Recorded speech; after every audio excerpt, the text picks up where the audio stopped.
Para los que no me conocen, mi nombre es Agustín Espinosa Correo, soy médico residente de tercer año de Medicina Familiar de la Clínica 64 de Córdoba. No es por hacer spoiler, pero si gustan visitarnos, adelante. Hoy vamos a cambiar un poquito la temática. Ya hemos visto que los compañeros, y de verdad se los agradezco, que se han esmerado por realizar unas buenas ponencias. Espero que el día de hoy pues sea también sea agradable para ustedes, para que no nos dormamos, sobre todo porque trae un caso de la vida real que puede suceder y obviamente pues debemos de estar preparados para poder abordarlo en la consulta, poder abordarlo incluso en la calle, poder abordarlo en el estacionamiento, poder abordarlo en donde sea. Entonces por ello preparé esta ponencia y espero podamos cumplir las expectativas con lo que solicita el curso y sobre todo que podamos aprender algo nuevo hoy. En algún lugar de un gran país, ¿a quién no le ha pasado esto, no? Si alguien nos podría apoyar para leer esto. ¿Sí? Señora Gisela, de 24 años de edad, originaria de escolaridad analfabeta, estado civil, unión libre, con marido de 37 años de oficio albañil. Testa 4x4, producto del sexo masculino, con peso al nacer de 350 gramos, talla de 51 centímetros, ACAR 89, capurro, 39 semanas de gestación. Cursa su puerperio fisiológico inmediato de 3 días de evolución y acude al Hospital Rural Cozomatepec a consulta externa, a revisión por presentar escurrimiento nasal, dolor de garganta, además de solicitar informes del tamiz neonatal para su bebé. De pronto, antes de ingresar al hospital, se encuentra con su vecina, doña Guille, a la cual le comenta lo siguiente. Ahí está. Ok, entonces vamos a grabarnos estos puntos importantes para que ahorita abordemos el caso, ¿no? Entonces de pronto llega Gisela y le dice, doña Guille, fíjese que hoy vengo a la consulta, desde ayer tengo gripa, pero tengo miedo ya que estoy tomando el hierro y el antibiótico porque me cortaron abajo para que cupiera el chamaco, ya que al doctor le costó sacarlo, ¿no? Siempre encontramos esas frases que nos dicen nuestras pacientes y obviamente pues de ahí vienen las interrogantes que ellas nos empiezan a hacer o que empiezan a platicar entre ellas mismas. No sé si pasar a la consulta, no sé si me va a dar más medicamentos. ¿A cuántos nos ha pasado, no?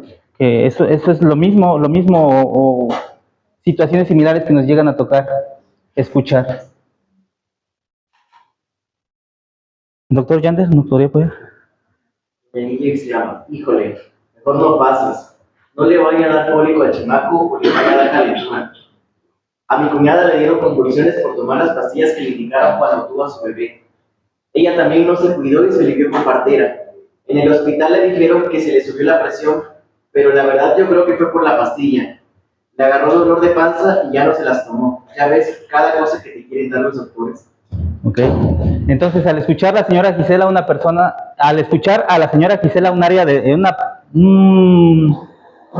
del área de básicos, escuchen esto, le pregunta que si tiene alguna duda con respecto a sus síntomas, a lo que ella interroga al compañero, ahora al revés, ¿no? Tengo gripa, empecé ayer, pero estoy dándole pecho a mi niño. ¿Usted cree que si me dan medicina le haga daño a mi hijo? No sé qué hacer con tantas pastillas. El compañero de básico se queda dubitante un momento y le responde, mire, la verdad no sabría decirle, pero vale la pena que le pregunte a los doctores. Al final que ellos la revisarán y les dirán qué hacer. Gisela sigue con muchas preguntas y tras preguntarle a varias personas dentro del hospital, al final se decide pasar a la consulta. ¿Qué caso, no? Entonces, aquí viene la interrogante. Aquí les pregunto qué hubieran hecho ustedes, ¿no? Obviamente estamos entre una paciente que está en periodo de lactancia materna, está en un puerperio inmediato. Entonces, ¿qué le decimos? ¿Qué hacemos? ¿A quién le preguntamos? Nosotros tendríamos más preguntas que ella.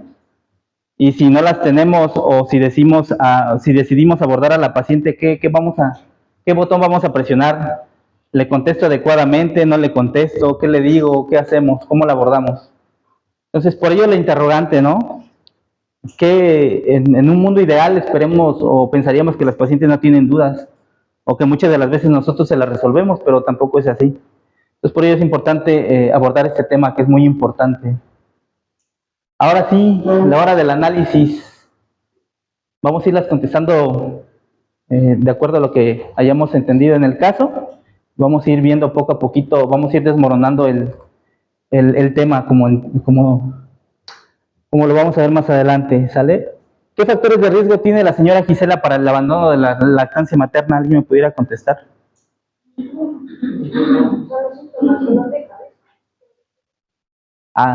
Bueno, ninguno. Ahorita vamos a ver qué puede pasar, ¿no? ¿Cómo evalúa el actuar de su vecina, la señora Guille? ¿Qué hizo bien? ¿Qué hizo mal? ¿Perdón? La comparó con otra. Exactamente, comparar, ok, pero ahorita vamos a ver más adelante. ¿Qué opina al respecto de la respuesta que ofrece el compañero del área de básicos? ¿Está bien? ¿Está mal? ¿Ustedes qué le dirían? ¿Qué haríamos? Todo bien. ¿Estuvo bien? ¿Ok? ¿Usted como personal del hospital, qué le diría a la paciente? Para ello es este tema. Igual que el de básicos, que pasara con el paciente con el médico, ¿no? Ok. Pero para ello también vamos a ver el tema, para ver qué también podemos hacer nosotros, para no quedarnos también con esas dudas, ¿no? Porque muchas de las veces ponemos en tela de juicio, ¿no? Empezamos a comparar con otros pacientes, sin embargo, pues no individualizamos lo que es como tal a nuestra paciente que nos está preguntando, ¿no? No sabemos, no tenemos el contexto, no sabemos si es primigesta, si es multigesta, si viene de un aborto, si viene de una cesárea, qué medicamentos está tomando, ¿no? Para ello entonces lo vamos a revisar. En el área médica, ¿cómo abordaríamos las inquietudes de la señora Gisela? ¿Indicaría tratamiento para el resfriado? Y si es así, ¿cuál? ¿Algún compañero del área médica?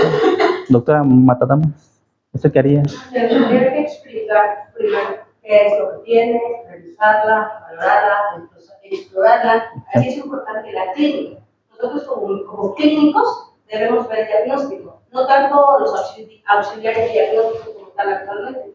Si hacemos una buena clínica, vamos a tener ese diagnóstico certero. Efectivamente. Posteriormente, pues indicaría, pues sí le puede indicar tratamiento de acuerdo a lo que esté indicado que está abonando. Exactamente. Ok, todo bien. De acuerdo a la primer cuestión, ¿qué factores de riesgo tiene la señora Gisela para el abandono? Pues obviamente la multiparidad. Muchas de las veces nuestros pacientes, al estar tomando medicamento, pues deciden abandonar la lactancia y ya vieron que ella tiene muchas dudas. Entonces, ese es un factor de riesgo para que ella pueda abandonar la lactancia. Ahora, como ya viene medicada, y ahorita vamos a ver más adelante cuáles son esos factores para el abandono de la lactancia, pues es importante que lo tomemos también en cuenta. Es decir, si estamos observando que una paciente se está saliendo fuera de nuestro alcance, pues hay que retomarla, hay que volverla a ingresar, hay que volverla a reconquistar, como dicen la mayoría de las veces, ¿no? Entonces, vamos a la introducción. Ya habíamos visto en los otros temas que obviamente la lactancia materna nos da diferentes beneficios para el bebé, para la madre, para la familia. Entonces, amamantar es la forma natural de alimentar al recién nacido y al bebé lactante por medio del seno materno. Ya habíamos visto que dentro de los beneficios, pues está el económico, la mamá gasta pocos, ya no invierte en sucedáneos, no invierte en biberones, las consultas médicas también, obviamente, pues no son necesarias o no le generan un gasto importante, ¿no? Entonces es importante que tengamos en cuenta todo esto que hemos aprendido durante el curso de lactancia materna. Una de las causas de abandono de la lactancia es la prescripción de medicamentos debido a patología materna, como lo vimos en el caso clínico, ¿no? En la cual la mayoría de las veces no está justificada. Le damos tratamiento para la gripa, le damos antibiótico, le damos medicamento para el dolor, le damos a la paciente, ¿no? Entonces, esto es muy importante porque el 90% de las mujeres que amamantan reciben medicamentos en la primera semana posparto. ¿Qué vimos en el caso clínico? ¿Cuántos días tenía la paciente? 3. Entonces, ese es uno de los puntos que debemos de tener en cuenta. 90% de las mujeres que amamantan reciben medicamento en la primera semana posparto. Muy interesante, ¿no?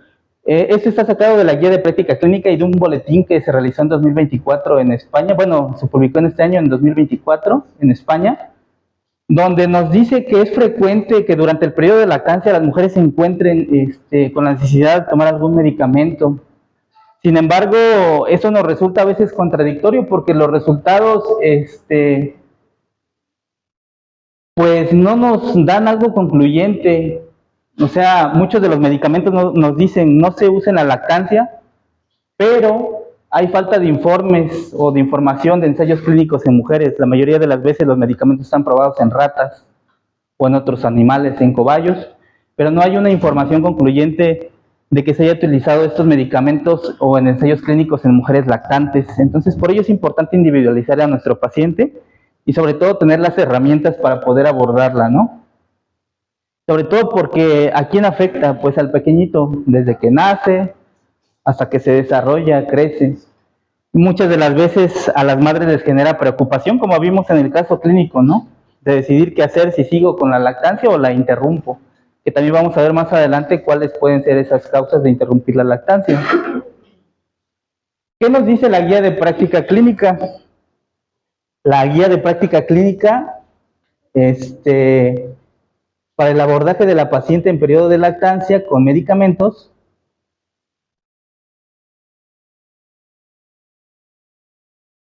nos dice o nos hace la pregunta, ¿la madre tiene alguna enfermedad que requiere medicamentos?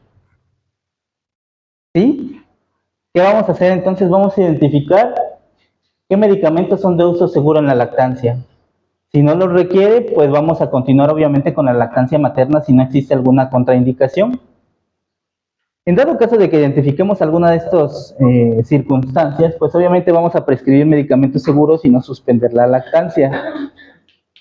Si encontramos que obviamente pues puede haber medicamentos probablemente seguros, pero vamos a evaluar el riesgo para el niño. También es importante que evaluemos que hay medicamentos potencialmente riesgosos. Vamos a evaluar el riesgo-beneficio y vamos a valorar incluso la suspensión de la lactancia materna. Ahorita vamos a ver por cuánto tiempo. Medicamentos contraindicados, pues obviamente sí es necesario suspender la lactancia materna, pero son muy pocos los contextos. Como dice la doctora Matadamas, pues hay que individualizar a cada uno de nuestros pacientes. Ya entrando directamente en el tema, pasando el preámbulo, pues obviamente hay diversos aspectos que influyen en la toxicidad de los medicamentos durante el periodo de lactancia. Uno de ellos es el paso del fármaco a la sangre materna, ¿sale? Hay diversos fármacos que no van a alcanzar la concentración suficiente en sangre materna por la falta de absorción.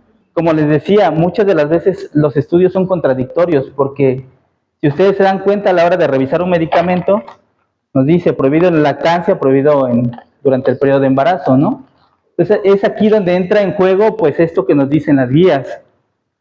¿Cuál es el ejemplo más común de algunos medicamentos que se pudieran utilizar en el periodo de lactancia y si están justificados? Por ejemplo, los antiácidos y ciertos laxantes.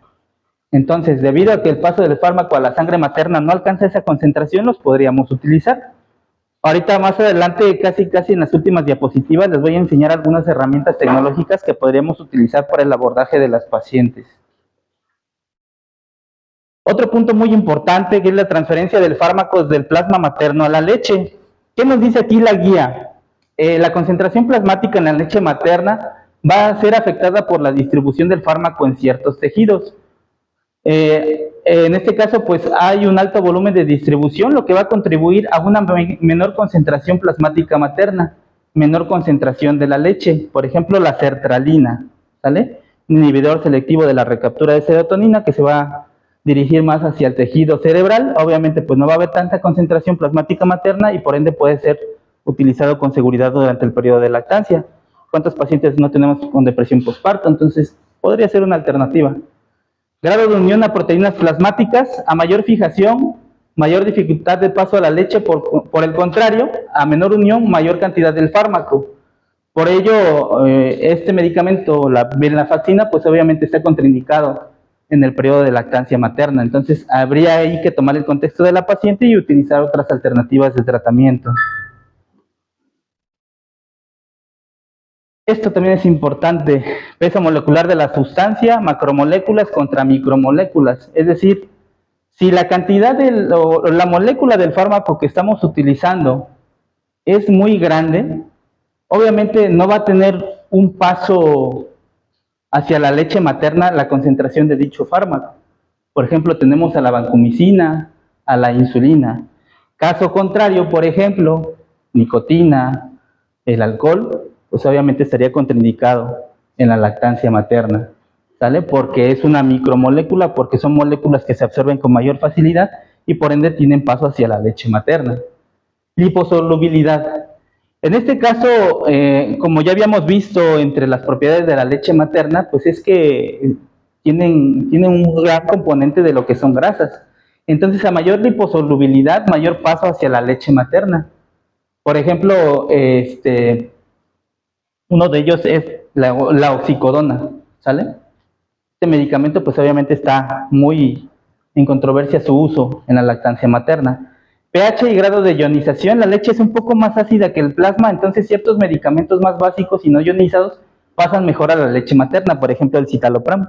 Entonces debemos de tener mucho cuidado en aquellos pacientes que estén en tratamiento con este fármaco. Farmacogenómica materna, aquí va a influir mucho el contexto de la paciente, si la paciente tiene antecedente de que es un metabolizador rápido, de que la paciente, por ejemplo, se le practicó cesárea y para el bloqueo se bloqueó muy rápido. Entonces debemos de tomar en cuenta de que esta paciente tiene muy probablemente alguna alteración en la genética para metabolizar ciertos fármacos. Por ello es importante también tener el contexto individual de cada una de ellas. También el paso del fármaco a la sangre del lactante, pues obviamente esto va a depender de la dosis total administrada y de la dosis relativa que le llegue al paciente. Por ello, muchos de los medicamentos como los aminoglucósidos, el mebendazol y ciertas vacunas, pues hay que tenerlas en cuenta a la hora de administrarlas. Por ejemplo, en pacientes prematuritos o en pacientes recién nacidos, donde la motilidad, la permeabilidad intestinal va a estar aumentada. Entonces, por ello también es importante que nosotros tengamos en cuenta, por ejemplo, si es un medicamento de liberación prolongada o de corta liberación y obviamente pues el tiempo de tratamiento que le vamos a administrar a la paciente. Se dice que entre menos dosis o la dosis efectiva sea la menor, podríamos dar un tratamiento a la paciente y obviamente el riesgo de que haya una toxicidad en el producto pues sea muy baja. Ahora, ¿qué recomendaciones para la toma de medicamentos debemos de hacer? Esto es como que una autoevaluación para nosotros, ¿no? No es recomendable la interrupción de la lactancia materna hasta que se asegure o que nos aseguremos que es una medida imprescindible. Como les dije y siempre les voy a estar mencionando a lo largo de esta ponencia, el contexto de nuestros pacientes, ¿no? La mayoría de los fármacos van a ser compatibles y no van a afectar la salud del bebé, entonces los podríamos utilizar con mucha seguridad, pero pues obviamente evaluando el contexto. ¿Qué otros aspectos? Pues obviamente también están los maternos. ¿Cuáles son? Pues obviamente algunos procesos son autolimitados y relativamente benignos. Por eso aquí la pregunta, ¿vale la pena medicar? ¿Qué vimos al inicio en el caso clínico, no? La paciente llegó con datos sugestivos de un resfriado común. Entonces, pues aquí veíamos, ¿no? ¿Es necesario medicar? Sí, ¿por qué? No, ¿por qué no? ¿Existen alternativas farmacológicas? Es decir, en lugar de dar, por ejemplo, un ibuprofeno, podríamos dar un paracetamol. ¿El paciente es alérgico? Entonces, todo esto lo debemos de tomar en cuenta, ¿no? Obviamente, cuando ya hicimos toda esta evaluación, vamos a seleccionar el medicamento. ¿Y qué vamos a buscar o qué vamos a indagar en este medicamento? Si este medicamento está indicado para el bebé, obviamente pues va a estar indicado para la madre, ¿no? Utilizar medicamentos con mayor experiencia de uso, paracetamol, loratadina, aquellos con los que más nos estamos familiarizando o con aquellos con los cuales nos hemos familiarizado. Sin, obviamente, demeritar que es importante que los busquemos, como les dije, vamos a verlo más adelante, de las herramientas que tenemos a disposición, las herramientas electrónicas. Mínima dosis eficaz, menor tiempo posible, ¿sale? Fármacos de vida media, corta, contra los de liberación prolongada. Aquí cuál vamos a utilizar y cuál está realmente justificado para nuestra paciente. Evitar asociaciones innecesarias. Por ejemplo, ¿cuántos hemos visto que por evitarnos hacer más recetas indicamos clorfenamina, rimantadina y paracetamol, en este caso para una gripa, y no podríamos individualizar el tratamiento, ¿no? Y fármacos que disminuyen la producción de leche. Por ejemplo,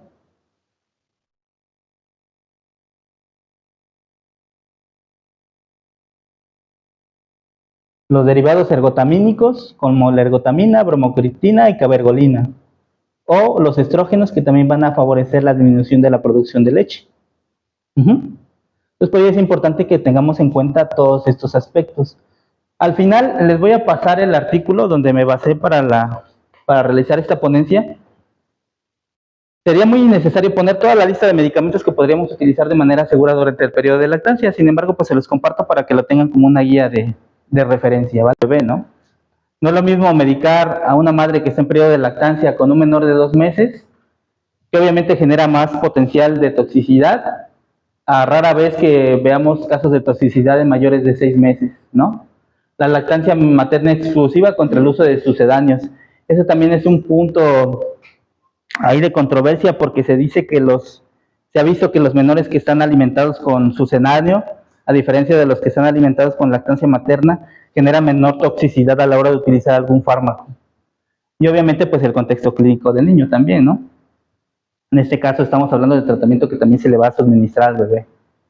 Y la estrategia de la lactancia, interrumpir la lactancia materna, como lo vimos en el algoritmo, si el medicamento es potencialmente tóxico para el niño, pero es realmente necesario para la salud de la madre, ¿sale? Por ejemplo, citotóxicos, radiofármacos, si nuestra paciente va a ser sometida a algún diagnóstico por medio de algún medio de contraste, ¿no?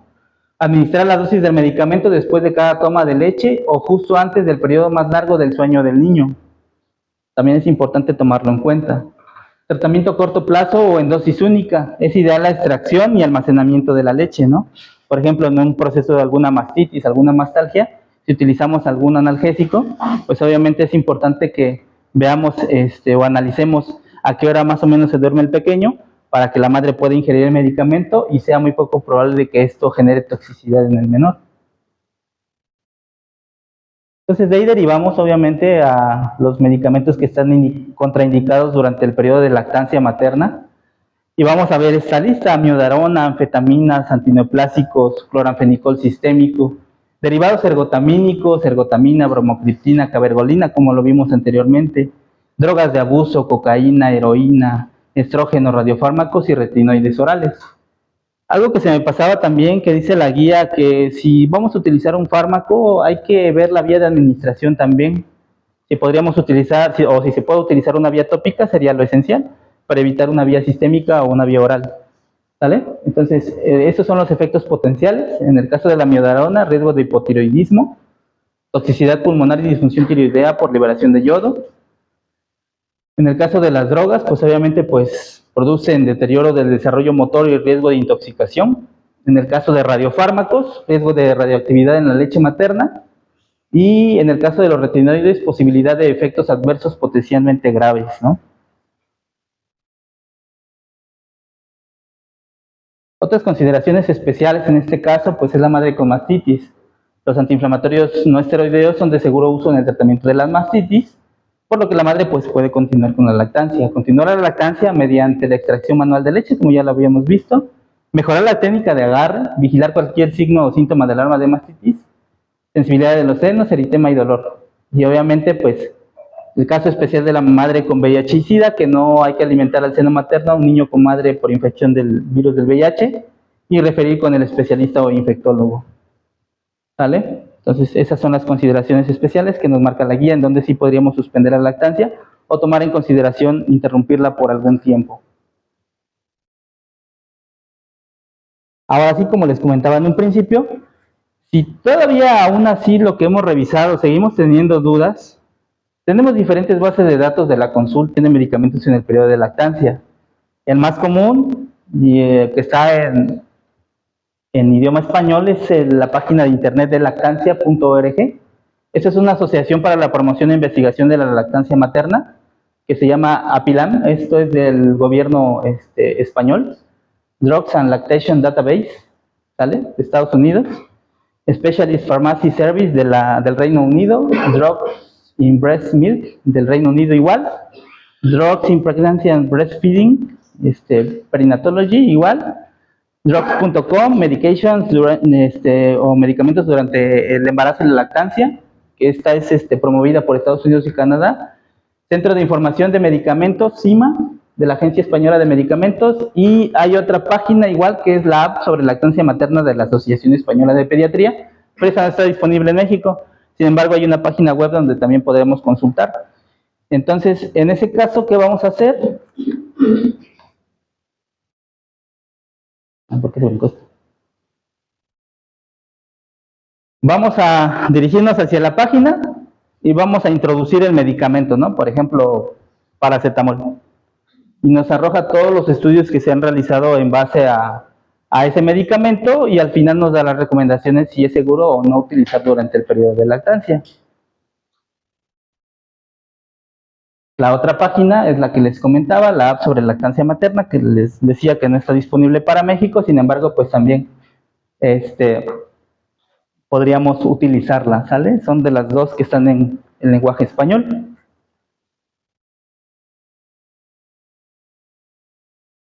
Y obviamente ya con lo aprendido, ¿usted qué haría, no? Ya para finalizar, ahora que pasamos el curso, pues, ¿quién se iba a atrever a decir que llegamos a tanto en tantos días, no? De mi parte sería todo, muchas gracias.